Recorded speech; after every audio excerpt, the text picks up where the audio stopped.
আসসালামু আলাইকুম। আলহামদুলিল্লাহ, নতুন ধানের গন্ধে আজকে অনেক ভালো লাগছে। আজকে আমরা নতুন ধান কাটলাম।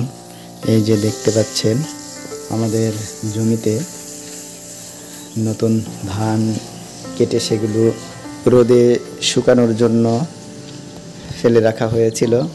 এখন ধানগুলো শুকিয়েছে, এখন আমরা আজকে সেগুলো নিয়ে যে এগুলো বাড়িতে সেগুলো আবার মাড়াই করা হবে।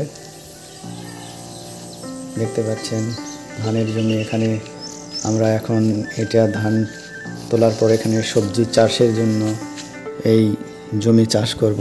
জমিটা তৈরি করতে হবে সবজি চাষের জন্য। পেঁয়াজ এবং রসুন চাষ হবে এখানে। এটা আপনাদের দেখাবো কিভাবে পেঁয়াজ এবং রসুন চাষ করতে হয়।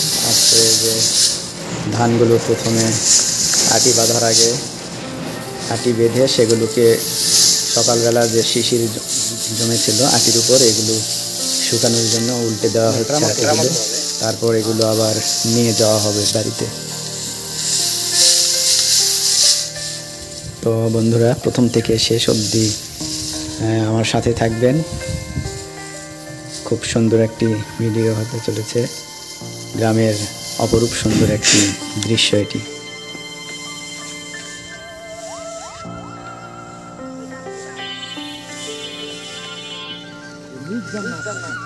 দেখতে পাচ্ছেন এই যে ধানের আটি থেকে ধানগুলো বাছাই করা হচ্ছে। এগুলো বাড়িতে বীজ রাখা হবে। তার জন্য যে অন্য যে ধানগুলো আছে এগুলো বাছাই করা হচ্ছে। ভালো মানের ধান বীজ সংরক্ষণ করতে হলে ভালো করে সেগুলো বাছাই করে সেগুলো রাখতে হয়, কারণ এই পরবর্তীতে এই অন্য ধান যদি থাকে তাহলে সেগুলো জমিতে যে আবার দুই রকমের ধান হলে সেগুলো আসলে ফসলের অনেক খারাপ ফলন আসে, ভালো ফলন হয় না। তো বন্ধুরা দেখতে পাচ্ছেন এই যে এখন ধানের ভার সাজানো হচ্ছে। কিভাবে সাজাতে হয় দেখুন। আসলে যারা শহরে থাকেন, আসলে গ্রামের এই যে পরিবেশ কীরকম হয় এটা অনেকে আপনারা দেখেন না বা জানেন না। তাদের জন্য আসলে এটি খুব উপকৃত হবেন আপনারা, যে কিভাবে গ্রামের মানুষ কাজ করে, কিভাবে ধান কাটে এবং কিভাবে ধান মাড়াই করে। তো দেখতে পাচ্ছেন ধানের আটিগুলো একটার পর একটা সাজিয়ে রাখা হচ্ছে। তারপর ভার সাজানো হবে। ভার সাজানোর পর এগুলো আমাদের বাড়িতে নিয়ে যেয়ে ধানগুলো মাড়াই করা হবে ড্রামে। এখন তো অনেক আধুনিক যুগ, এখন মেশিনের মাধ্যমে ধান মাড়াই করা হয়।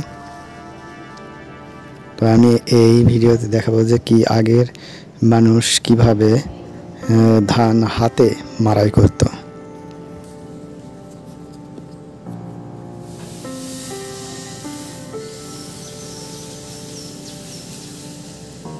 বন্ধুরা দেখতে পাচ্ছেন অনেক সুন্দর একটি পরিবেশ, চারিদিকে সবুজ শ্যামল প্রকৃতি। ধানের ভারটা নিয়ে যাওয়া হচ্ছে। এই যে ধান মাড়াই করার পর যে খড়গুলো থাকবে এগুলো গরুর খাদ্য হিসেবে ব্যবহার করা হবে। বাড়িতে অনেক কটা গরু আছে, সেগুলোর খাবার যোগান দেবে। দেখতে পাচ্ছেন আমাদের এখানে বাড়ির সামনে ধানগুলো নিয়ে এসে রাখা হলো।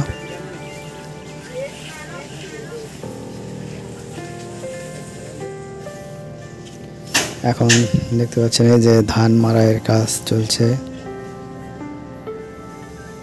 তো বন্ধুরা দেখতে পাচ্ছেন হাতে কিভাবে ধান মাড়াই করতে হয়। অনেক সুন্দর একটি দৃশ্য এই ধান মাড়াইয়ের।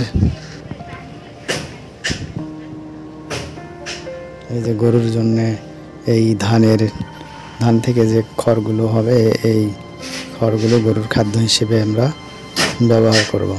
এবং গরু খড় খেয়ে যে গরুর গোবর, এটা আবার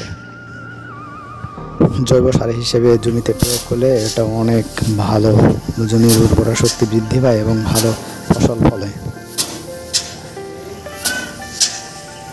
তো বন্ধুরা, আজকের মতো এই পর্যন্তই। এরকম সুন্দর সুন্দর ভিডিও পেতে আমার চ্যানেলের সঙ্গে থাকার জন্য চ্যানেলটি সাবস্ক্রাইব করে রাখবেন। আজকের মতো বিদায় নিচ্ছি। আল্লাহ হাফেজ।